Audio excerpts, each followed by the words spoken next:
Good morning. Welcome to Wake Up with Ashland. My name is Eric Brooks. I am the curator here at Ashland and Henry Clay Estate, and I'm very pleased to have you with us today for another episode of Wake Up with Ashland. Today is a very special episode. We are coming to the end of the week, and this weekend, of course, is Memorial Day weekend. And I don't know about you all, but I'm looking very forward to spending some good time with family and friends. There's a family right there. There's my wife. And I'm sure my cat LV, who is usually watching with her, is also watching. So good morning. But I'm looking forward to spending time with family and friends, having a barbecue on my new grill, etc., doing all the things that we typically think of on Memorial Day. And I'm so pleased this year that we were able to do that as freely and openly as we can with everything that we've been through. It's great to be able to do that. But I am minded to remember that Memorial Day isn't just about barbecues and parties and family and friends. It's also an opportunity to remember the fact that we live in a free country because many gave all in order to make that possible. And today I want to talk about two people, two descendants of Henry Clay, who did exactly that. Now, the Clay family has a very long and rich tradition of military service, starting with the Mexican War and stretching all the way through Vietnam. So this family has served ably and nobly across America's wars in a very dedicated fashion. We're going to talk about two men today who made the ultimate sacrifice in doing so. So we're going to start here with this gentleman. His name is Henry Clay Jr. He was the namesake of his father, Henry Clay. He is the son that everyone expected, including his father, to be the next great Clay, to carry the name on. He was the one that everybody thought would be a great politician, a great lawyer, a great something. And that was a lot of pressure. He worried a great deal about living up to those expectations, and in fact says of it in his diary, how difficult it is for a young tree to grow in the shade of an aged oak. So clearly pressure he felt keenly, and he wrote to his father regularly, communicated with him about what to do, etc. So he spent a lot of time and thought about those matters. Eventually went to Transy, graduated from Transylvania University, and followed that with a stint at West Point, from which he graduated second in his class in 1831. So he did very, very well for himself. He received a law license in New Orleans, but found that he liked real estate speculation better, and so sort of set aside the practice of law in order to deal in real estate, and he did very well with that. He came home to Lexington. He married, around over here, sorry, a little bit complicated room. This woman, her name is Julia Prather. They had 5 children. They had 3 daughters and 2 sons. 2 of the daughters died very early on in the marriage of early childhood illnesses. This is their surviving daughter, Anne. And then in 1840, Julia died giving birth to the 5th child, a son named Tommy. During those years, not long after the 2 daughters died, Henry Jr. also lost a sister in childbirth. So this was a very challenging and difficult time for Henry Jr. And he found himself just awash in a sea of grief. His children spent most of their time at that point with their grandparents, either at Ashland or in Louisville with Julia's parents. He moved back and forth. He sort of became lost in his grief. And the thing that ultimately pulled him out was a declaration of war. The United States declared war on Mexico. Good morning, Mr. McKinney. Thank you for joining us. And when that happened, as a graduate of West Point, he felt it necessary to volunteer for service. Now, his father adamantly opposed the war as illegal and unconstitutional and likely to create serious issues relating to slavery. He was certain that we would gain lots of territory, and then all of the questions that existed in 1820 when the Louisiana Purchase had been acquired and Missouri was coming into the country would surface, and that this time around no compromise might solve them.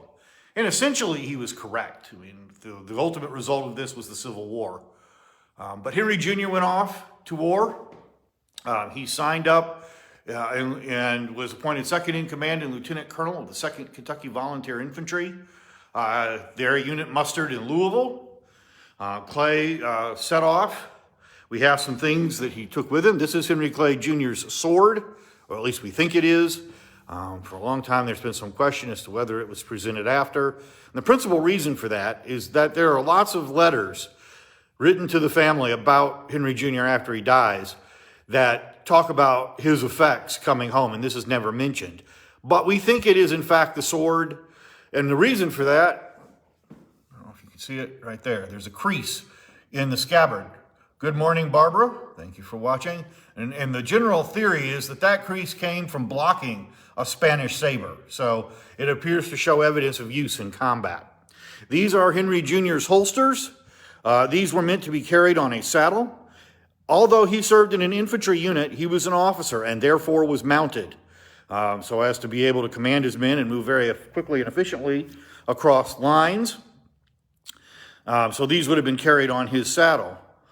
Now, we know that Henry Jr. took a horse with him from Lexington to the war. We know that that horse was killed at some point and that he ended up on a Mexican horse. And he wrote back to his family complaining about how poor quality that Mexican horse was as compared to the one that he had brought with him. This powder horn may or may not have been Henry Jr.'s. You can see it's been decorated, and it's decorated to celebrate the Battle of Buena Vista, which I'm going to talk about in a minute. And there's Henry Clay Jr. and his commanding officer, William McKee, and John Hardin, another officer at the battle. So we don't know who decorated it. It's decorated with iron oxide, a very common technique, especially in Pennsylvania. But it was almost certainly decorated after the battle. I mean, all this information would have been recorded after the fact. There's actually also a list of battles on the piece. I'm not sure I can show those very easily. Oh, there you go.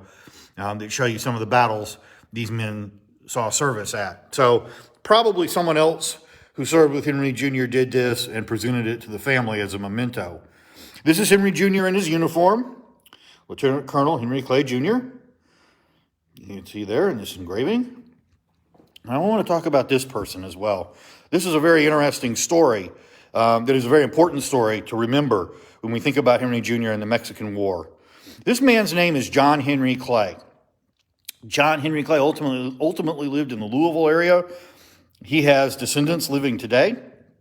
The reason I'm showing his picture is that it is thought that he might be a man named John who was enslaved by Henry Clay Jr., and that Henry Clay Jr. took with him to the war. Now, John would have served, I suppose, as a valet, taking care of Henry Jr.'s tent and uniform and belongings, etc. Now, John would not have been given a choice about going. It wasn't an option. It wasn't something he was asked about. It was something he was just told to do. And that came at no small risk. One of the things we know about John is that Henry Jr. wrote back from the battlefield about John and the fact that John had done well, but that a number of John's black cohorts had been killed. So John very easily could have been killed. John probably would not have been permitted to carry a weapon, so he would have had very little ability to defend himself if Mexican forces descended upon camp or upon American troops.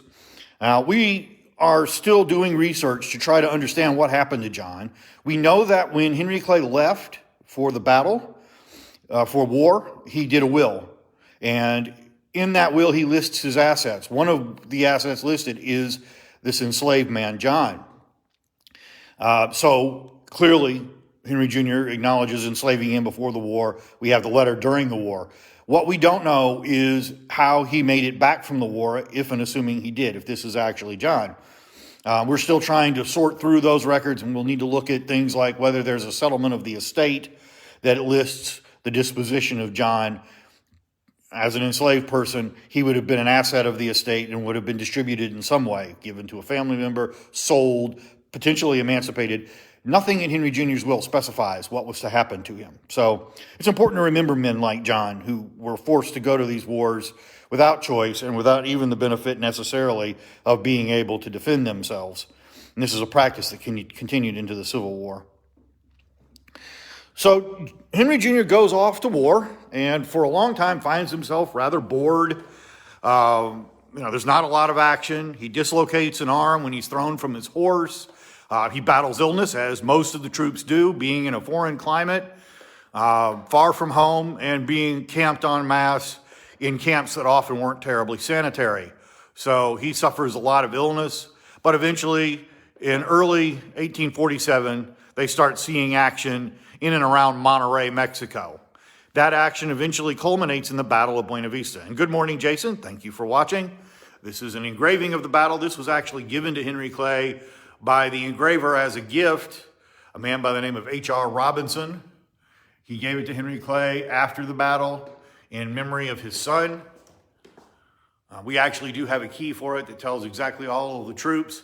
I believe Henry Jr.'s unit was up this way somewhere, not that you can tell much about it, but you can see they're fighting in mountainous terrain, lots of ravines, so very difficult terrain. This was a very large battle.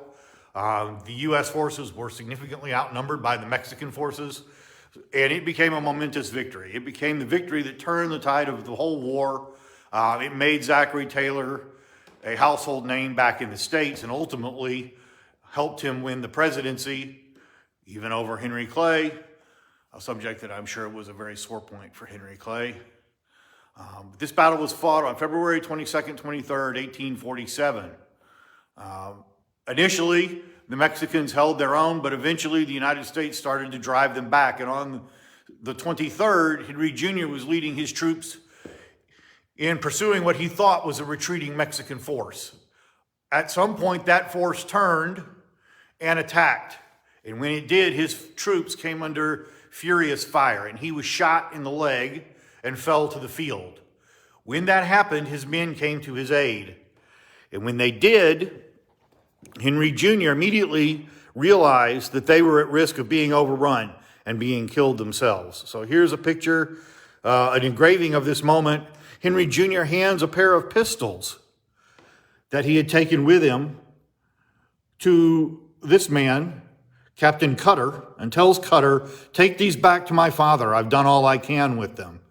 He then orders his men to leave him on the field. You can see here the sword. The sword over here is the sword in question. He draws the sword. He uses the scabbard and begins to fight the advancing Mexican forces. Unfortunately, he is one man against many and is eventually lanced to death by Mexican soldiers. Now, initially, after the battle, he is buried on the battlefield. This is a photograph of his burial place. It is important to note that the Mexican War was the first war that was photographed, for which photography was used to record it. There is a collection of these at the Amon Carter Museum in Texas, and it's a fascinating story. These turned up in a barn in Connecticut. This is one of them. And nobody's even sure who took them or who amassed them or why exactly they were in this barn, but there's a large collection and there's a neat book that has all of them in it and talks about them. There was a neat exhibit about it at that museum. So this is the burial place of Henry Jr. and probably William McKee, who also died in the battle. Now, eventually, Henry Jr.'s remains were exhumed and later returned on a ship to the United States to the city of New Orleans. There, his body was prepared by a man by the name of J.D.Q. Quick. Mr. Quick prepared the body and made several pieces of jewelry for the Clays. This is a brooch that he made of Henry Jr.'s hair. You can see it there. There was a second one, which may or may not be one we know of in a private collection. But these were sent home for the family. And this one was sent home for Henry Clay, and it's engraved on the back. The body returned to Kentucky. Henry Jr. was eventually interned at the Frankfort Cemetery, buried at the War Memorial there. That is a very spectacular memorial. If you're ever in the Frankfort Cemetery, I highly recommend it. One of the things that happened at that burial was the reading of a poem by a man named Theodore O'Hara. Theodore O'Hara was from Boyle County, from Danville. He wrote a poem for Henry Jr. and William McKee and the men who died in the Battle of Buena Vista. And it's called The Bivouac of the Dead. If you've ever been to a national cemetery in the United States, you've probably seen it because it now decorates all of them. This is the most famous stanza. The muffled drum, sad roll, has beat the soldier's last tattoo. No more on life's parade shall meet that brave and fallen few. On fame's eternal camping ground, their silent tents are spread, and glory guards with solemn round the bivouac of the dead. So that's very widely distributed. So it was a big event. Lots of people were there, including Theodore O'Hara, who read his poem. This is one of my favorite pieces in the collection, mostly because it's just such a simple piece, but it tells such an amazing and powerful story. This is a Mexican coin. It's gold, relatively good shape. The story on this coin is that it came back from Mexico in a letter sent by Henry Jr. right before the Battle of Buena Vista. It was one of the last letters that he ever wrote. And in it, he encloses this coin, and he tells his son Henry III to make sure this letter goes to his daughter Anne and his brother Tommy, and Anne's brother Tommy.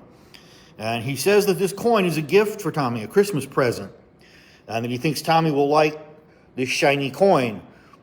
So this is the last Christmas present that Tommy ever received from his father.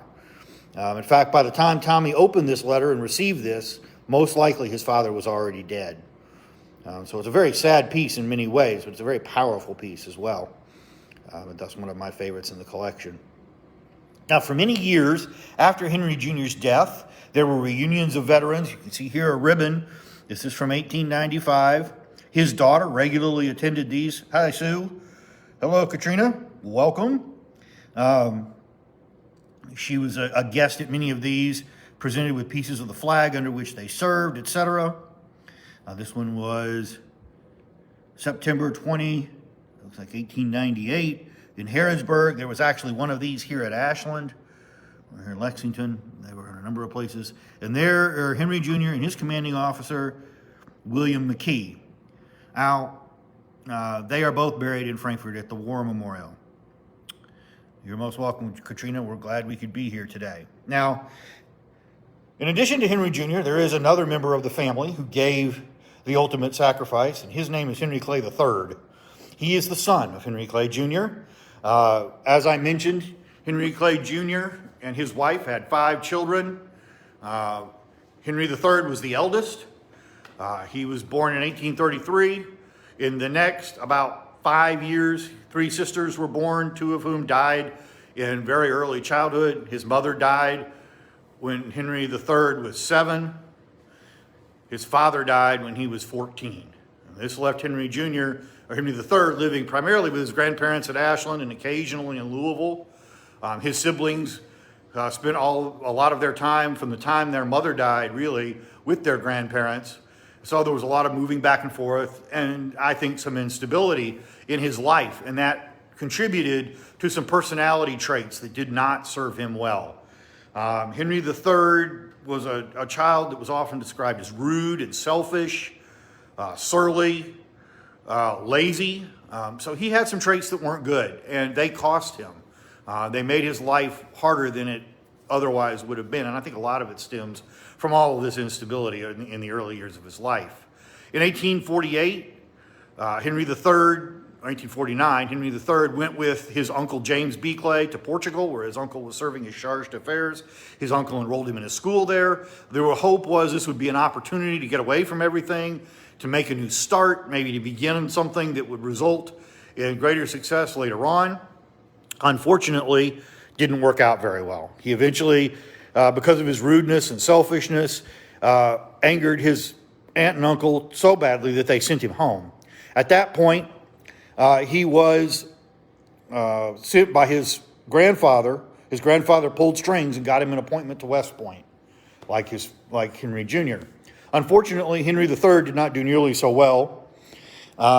In the 3 years he was at the Point, he amassed nearly 500 demerits, and basically left the administration no option but to expel him from the academy. So he came home, tried his hand at a number of things, eventually seemed to pull himself together. In 1860, he took a trip to Europe, and this is his passport, which he is described at that point, 26 years old, full forehead, blue eyes, brown hair, height, mouth average, high, and so on. So we know some things about him through this document. So he seems to be getting himself back on track. 1861 comes. he volunteers for service in the federal forces in the Civil War. So he's in the Union Army. He's appointed an assistant adjutant general for the state of Kentucky. Good morning, Kelly. Thank you for joining us. And a lieutenant in the Union Army. He generally seems to do well for himself in that role. But he's carrying a very, very heavy burden. In addition to his service in the Union Army, his brother decides to join the Confederate Army and fight against his country. And this means that Henry III spends a lot of time worrying about the fact that he might show up on a battlefield and see his brother looking back. Fortunately, that never happened. So he never has to deal with that. But that was a worry he carried throughout his service in the war. In April 1862, he and his unit are sent to Shiloh in Tennessee to what became one of the first major battles of the Western Theater, a significant Union victory, and a huge battle at which over 100,000 men were engaged, and something around 3,500 died. So he distinguishes himself at this battle. Unfortunately, like so many other men in the Civil War, he comes home from the battle a very sick man. He comes home with typhoid. You got that many men camped in close quarters, without good sanitation, without much in the way of medical care. Disease is a tremendous problem, and far more men died of it than died of wounds in battle. And he brings home typhoid. And by June 5th, 1862, he dies of the typhoid that he contracted at Shiloh. This is his burial place. He is buried in Louisville at Cave Hill Cemetery in his mother's family plot. Next to him is his brother, who served in the Confederate Army. His brother also died of disease acquired in a Union prisoner of war camp in Columbus, Ohio. So it's a very poignant thing to visit. You can go visit it today at Cave Hill. Good morning, Teresa. So these two men clearly made the ultimate sacrifice. They gave their lives fighting for their country. Henry Jr. gave his life protecting his men. His son served nobly at Shiloh. And the sad thing is the entire male line of Henry Clay's, the son in which Henry Clay invested the greatest hope, was completely wiped out by war. Now, Anne survived. She married Major Henry Clay McDowell, who also served in the war along with Henry III. He was a Union officer and assistant adjutant general of the state of Kentucky. So their line persisted, and in fact, there are descendants today of this line. So there are descendants of Henry Clay Jr. One of those descendants was Nanette McDowell Bullock, who created the foundation under which we still operate. So this line becomes a very important line, and in many ways lives up to the father's goal of carrying the name forward, of being the next great Clay, of ensuring the legacy of the family. So even in death, there were great accomplishments. I'll be happy to answer any questions if anybody has any. But I appreciate you joining us today.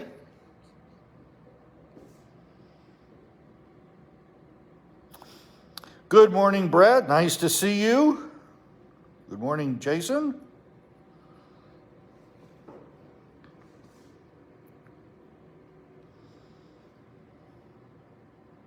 Good morning, Avis.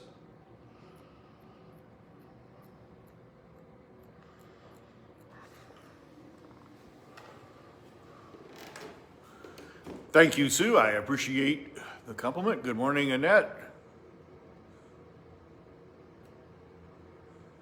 Well, thank you, everyone. I hope everyone has enjoyed it. Again, I hope everyone will have a wonderful Memorial Day weekend. Enjoy the time with family and friends. Thank you, Katrina. It's always a great pleasure to get to do these. I get to bring things out that otherwise aren't always seen and talk about things we don't always get to talk about fully. Good morning, Sharon. So I really appreciate having that opportunity. But everyone have a great weekend. Take some time this weekend, if you can, to think about people like Henry Jr. and Henry III. Maybe visit a national cemetery if there's one near you. And remember the price these people paid for the freedoms we enjoy. Thank you very much, and a salute to Brad. Brad Clay is watching. Brad served in the Navy, so thank you for your service. Have a good day.